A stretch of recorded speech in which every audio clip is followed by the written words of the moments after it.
नमस्कार, मी ईशा जगताप. हितगुजमध्ये आपलं स्वागत आहे. या विशेष कार्यक्रमातून आपण विविध आजारांविषयी, त्यांवरील उपचारांविषयी थेट तज्ज्ञ डॉक्टरांकडून विशेष असं मार्गदर्शन मिळवतो. आजचा आपला विषय अतिशय महत्त्वाचा आहे. आजचा आपला विषय आहे कर्करोग, भीतीतून विश्वासाकडे. आणि ही भीती विश्वासात कशी बदलायची याविषयीच आज आपल्याला मार्गदर्शन करणार आहेत डॉक्टर अक्षय अंबादास शिवछंद. नमस्कार डॉक्टर, कार्यक्रमात आपलं स्वागत आहे. नमस्कार. सुरुवातीला डॉक्टरांची ओळख करून देते. डॉक्टर अक्षय अंबादास शिवछंद हे कोल्हापूर जिल्ह्यातील नामांकित आणि अनुभवी मेडिकल ऑन्कोलॉजिस्ट आहेत. कोल्हापूरच्या क्युरा लाईफ कॅन्सर सेंटरचे ते संचालक आणि संस्थापक आहेत. पुण्याच्या बीजे मेडिकल कॉलेजमधून त्यांनी MBBS आणि मुंबईच्या KEM हॉस्पिटलमधून त्यांनी MD इन मेडिसिन ही पदवी संपादित केली आणि पुढे अहमदाबादच्या गुजरात कॅन्सर अँड रिसर्च इन्स्टिट्यूटमधून त्यांनी DM इन मेडिकल ऑन्कोलॉजी ही सर्वोच्च पदवी संपादित केली. ते European society of medical oncology प्रमाणित असून कोल्हापूर जिल्ह्यातील पहिले युरोपियन प्रमाणित मेडिकल ऑन्कोलॉजिस्ट होण्याचा मान त्यांनी मिळवलाय. National board DNB medical oncology नवी दिल्ली अंतर्गतही त्यांनी विशेष प्रावीण्य प्राप्त केलंय. मागच्या 6 ते 7 वर्षांहून अधिक काळ ते कर्करोग उपचार क्षेत्रात कार्यरत आहेत. किमोथेरपी, इम्युनोथेरपी आणि टार्गेटेड थेरपीचा आधुनिक आणि रुग्ण केंद्रित वापर करण्यात ते अगदी निष्णात आहेत. त्यांनी आजवर 3000हून अधिक कर्करोगाच्या रुग्णांवर अतिशय यशस्वी असे उपचार केलेले आहेत. त्यांचे संशोधनात्मक लेख राष्ट्रीय आणि आंतरराष्ट्रीय वैद्यकीय नियतकालिकांमधून प्रकाशित झालेले आहेत. Most trusted medical oncologist of Maharashtra award, doctor APJ Abdul Kalam award for excellence in health care, Atal सन्मान पुरस्कार नवी दिल्ली, हेल्थ आयकॉन पुरस्कार, most inspiring medical oncologist of Maharashtra अशा अनेक प्रतिष्ठित अशा पुरस्कारांनी त्यांना आजवर सन्मानित करण्यात आलंय. क्युरा लाईफ कॅन्सर सेंटरच्या माध्यमातून क्युअर, केअर अँड कंपॅशन या तत्वावर आधारित कर्करोगावर परवडणारे दर्जेदार उपचार ते रुग्णांना देतात. आणि लोक म्हणतात वैद्यकीय कौशल्यासोबतच सामाजिक बांधिलकी, नम्रता आणि सेवाभाव यांचं एक सुंदर मिश्रण म्हणजे डॉक्टर अक्षय शिवछंद. वा, अतिशय आदर आहे सर्व लोकांमध्ये तुमच्याविषयी, कारण तुम्ही तशीच रुग्णसेवा त्यांना देता. डॉक्टर, आज आपण कर्करोगाविषयी बोलणार आहोत. सुरुवातीला सांगा की कर्करोग होतो म्हणजे आपल्या शरीरात नेमका काय बदल होतो आणि आजही लोकांच्या मनात कर्करोगाविषयी कोणकोणते गैरसमज आहेत किंवा समज आहेत? बरोबर. कर्करोग म्हटलं की सुरुवातीला सगळ्यांनाच भीती वाटते. आणि कर्करोग हा एक पेशींचा आजार आहे. आपण थोडक्यात जर बघायचं म्हटलं तर आपल्या शरीराच्या ज्या पेशी आहेत त्याची अनियंत्रितपणे वाढ होते आणि अनियंत्रित वाढ झाल्यामुळे त्याचं स्वरूप एक गाठीच्या स्वरूपात होतं आणि त्यापासून कर्करोग तयार होतो किंवा कर्करोग पसरतो असं आपण म्हणू शकतो. त्यामुळं कर्करोगासंबंधित बरेचसे गैरसमज किंवा गैरसमजुती समाजामध्ये आहेत. कारण का कर्करोग हा फक्त आजार नाही, त्याच्याबरोबर येतो तो स्टिग्मा येतो. कर्करोगाबद्दलचे बरेचसे गैरसमज. बरेच वेळेला पेशंट्स मला विचारतात की सर कर्करोग आहे आणि आपण त्याची जर बायोप्सी केली तर तो फास्ट पसरतो. सर तसं नाही आहे. सो कर्करोगाची जे निदान आहे कर्करोगाचं ते बायोप्सी नंतरच होतं आणि बायोप्सी झाल्यानंतरच आपल्याला त्याच्यावरती उपचार प्रणाली किंवा काय उपचार आहेत हे आपण समजू शकतो. बऱ्याच वेळेला असं होतं की कर्करोग जर एका घरामध्ये एका व्यक्तीला कर्करोग असेल तर बरेचसे पेशंटचे नातेवाईक विचारतात की आम्ही त्यांच्यासोबत राहू का किंवा आम्ही त्यांच्यासोबत राहिल्यामुळे आम्हाला सुद्धा कर्करोग होणार नाही ना. सो मला इथं सांगावं वाटतं की कर्करोग हा संसर्गजन्य रोग नाही आहे.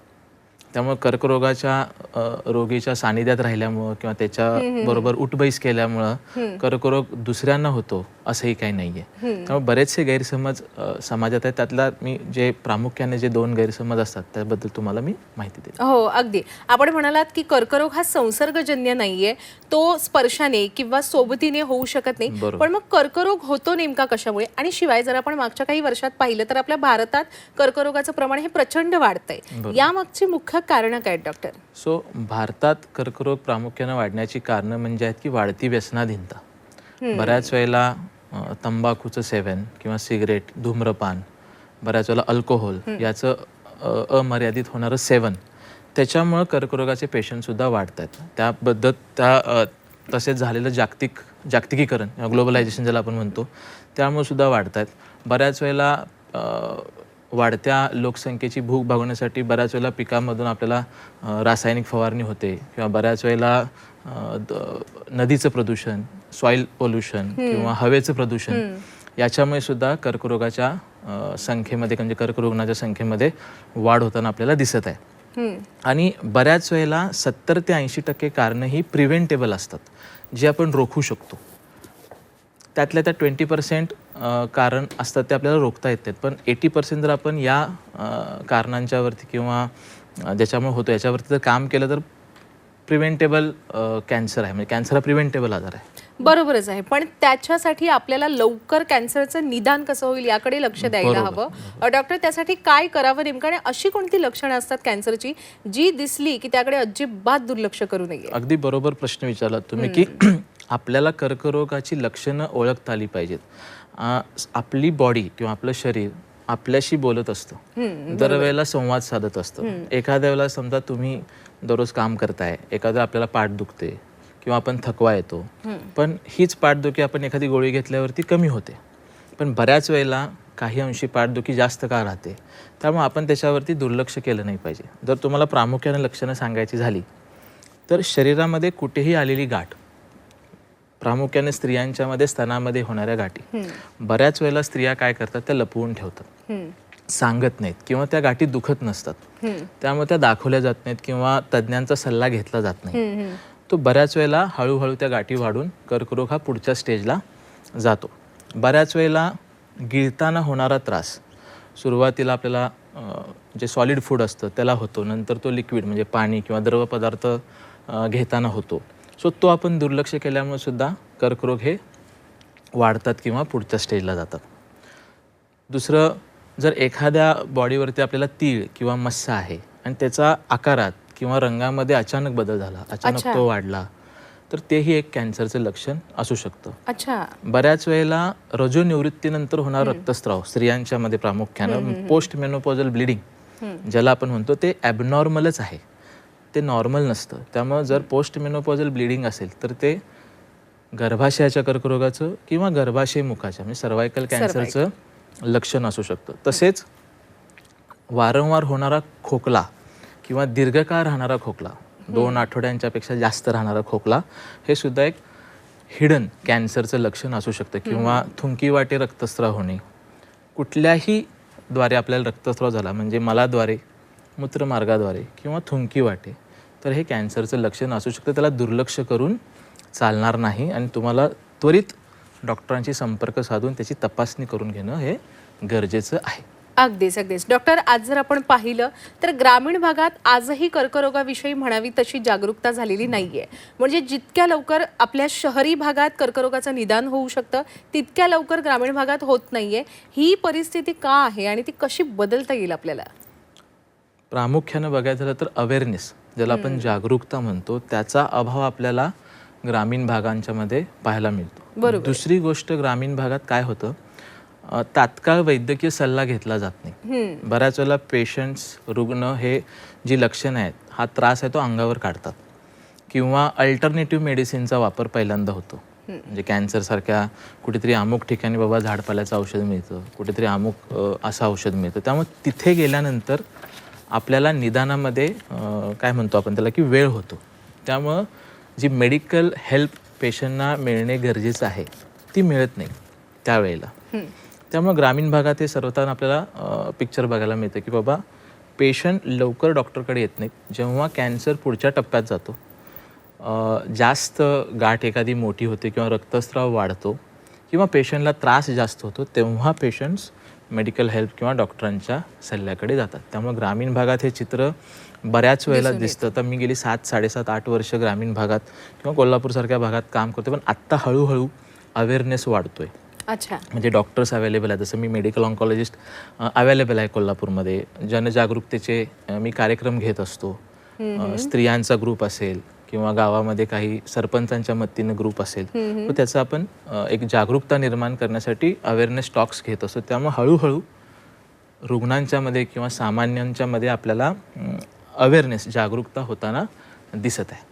अच्छा, आता ना कर्करोग झालाय कोणाला, म्हणजे अगदी आपल्या जवळच्याही नाही, अगदी आपल्या शत्रूला सुद्धा कर्करोग झालाय हे कळतं ना जेव्हा, तेव्हा एक धडकी भरते मनामध्ये. बरोबर. म्हणजे या आजाराविषयी प्रचंड भीती आहे लोकांच्या मनात. ही भीती कसली आहे माहिती आहे डॉक्टर? या आजाराविषयी कमी आणि हा आजार बराच होऊ शकत नाही, बरोबर. या समजुतीमुळे जास्त भीती वाटते आणि तो जरी बरा झाला तरी तो पुन्हा येतो असं सुद्धा लोकांना वाटतं.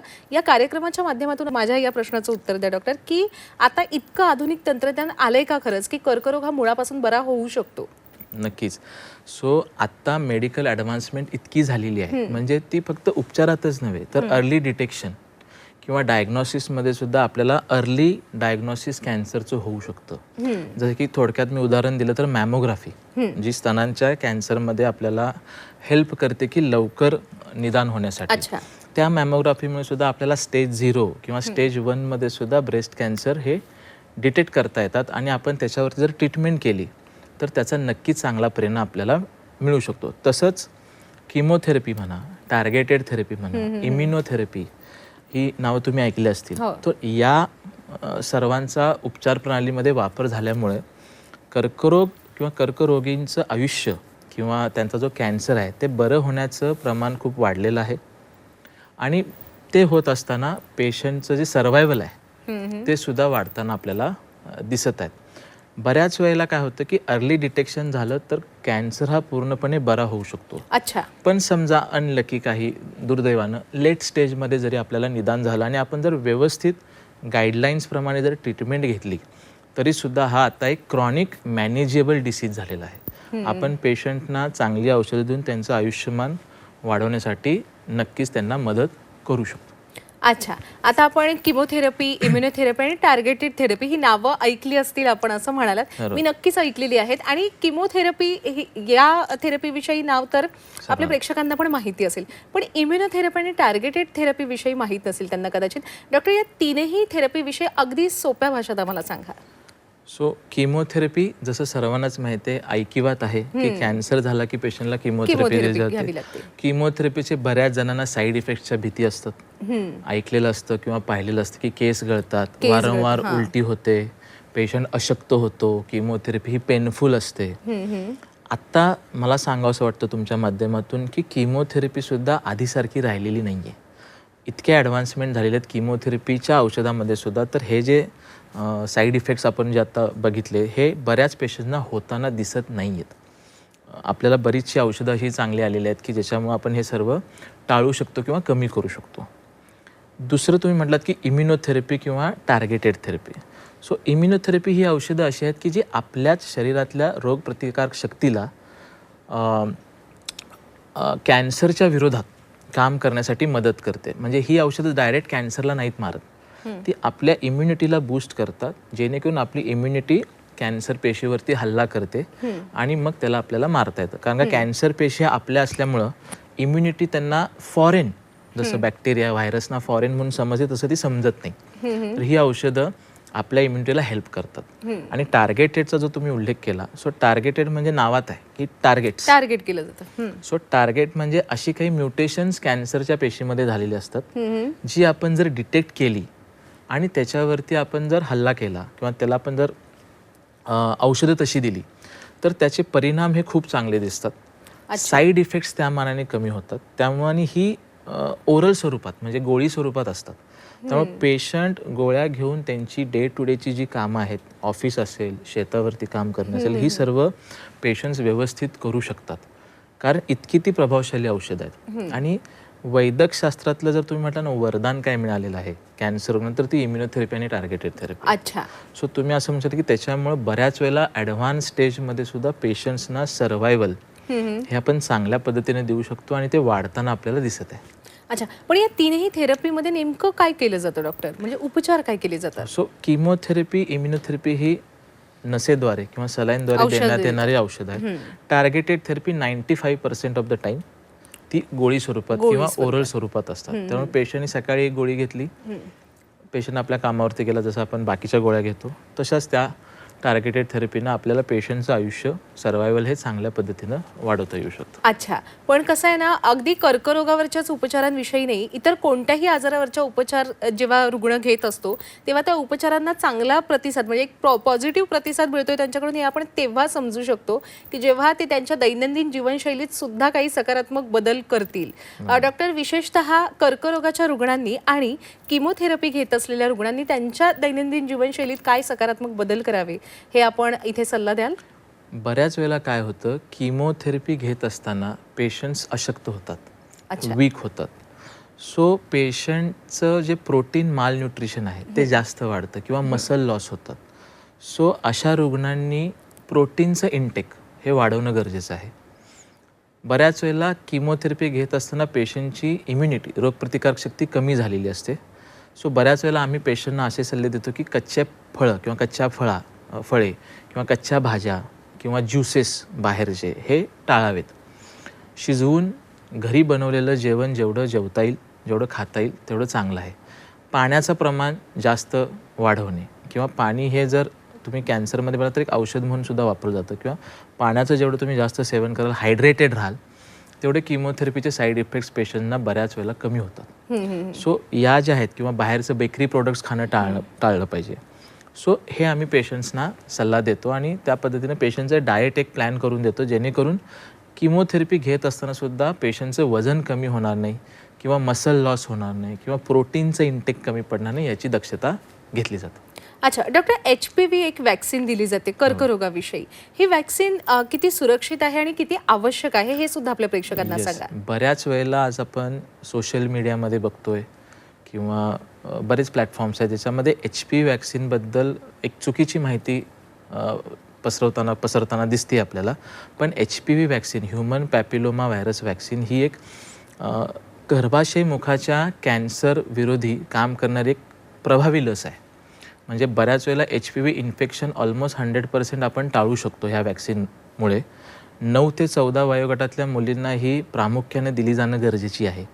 2 डोस म्हणजे मुलींना दिले जातात. 26 वर्षापर्यंत सुद्धा आपण ती घेऊ शकतो. त्यावेळेला आपल्याला 3 डोस द्यावे लागतात.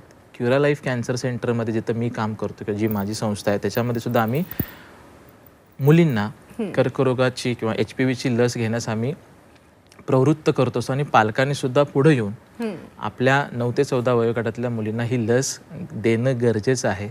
बऱ्याच वेळेला तुमच्या माध्यमातून मला सांगावंसं वाटतं की वंध्यत्व येतं अशी काही जी भ्रामक कल्पना पालकांच्या मध्ये दिसते HPV वॅक्सिन घेतल्यामुळे. हो, ती चुकीची आहे आणि ही एक अतिशय चांगली म्हणू शकतो आपण आणि प्रिव्हेंटेबल म्हणजे कॅन्सर प्रिव्हेन्शनवरती जी लस आहे ती घेणं गरजेचं आहे.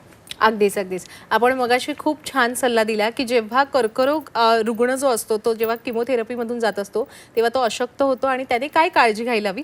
पण मुळातच इन जनरलपणे मला कर्करोग झालेला नाही आहे किंवा त्याची काही लक्षणं नाहीत, पण तरीसुद्धा भविष्यात मला कधीही कर्करोग होऊ नये म्हणून आज मी काय काळजी घ्यायची, काय टाळण्यासाठी कोणते मी माझ्या लाईफस्टाईलमध्ये बदल करायला हवे. बरोबर.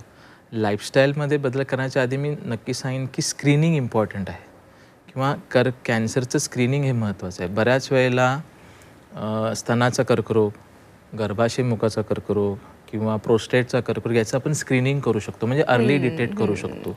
सो ते प्रामुख्यानं सर्वांनी केलं पाहिजे. म्हणजे स्त्रियांनी 40 नंतर दर वर्षाला एक मॅमोग्राफी करणं गरजेची आहे स्तनांची.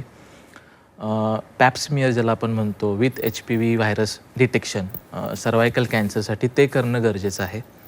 ह्या गोष्टी करणं गरजेचं आणि लाईफस्टाईल जसं तुम्ही मगाशी म्हणाल कारण का कॅन्सर हा लाईफस्टाईलमुळे प्रमाण त्याचं वाढताना आपल्याला दिसत आहे. म्हणजे सर्वात आधी व्यसनाधीनता सोडली पाहिजे. म्हणजे तंबाखूचं व्यसन असेल, धूम्रपान असेल, सिगरेट किंवा अल्कोहोल असेल ते कमी करणं आणि बंद करणं गरजेचं आहे. दुसरं आता तुम्ही बघत असाल की लठ्ठपणा किंवा चाइल्डहुड ओबेसिटी जी आहे ती वाढताना दिसत आहे बऱ्याच वेळेला. सो ते आपल्याला व्यायामाचा अभाव हे इम्पॉर्टंट आहे. व्यायाम करणं गरजेचं आहे.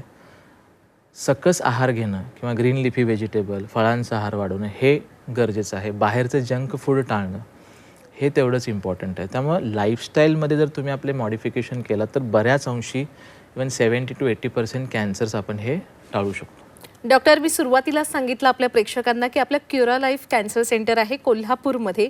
या कॅन्सर सेंटरविषयी माहिती द्या आपल्या प्रेक्षकांना. सो क्युरा लाईफ कॅन्सर सेंटर हे कॅन्सर डे केअर सेंटर मी सुरू केलेलं आहे कोल्हापूरमध्ये. आणि त्याचं जर विजन बघितलं तर कॅन्सर फ्री कोल्हापूर या तत्वावरती आम्ही त्याची स्थापना केलेली आहे. बऱ्याच वेळेला कॅन्सर रुग्णांना कळत नाही की काय करावं.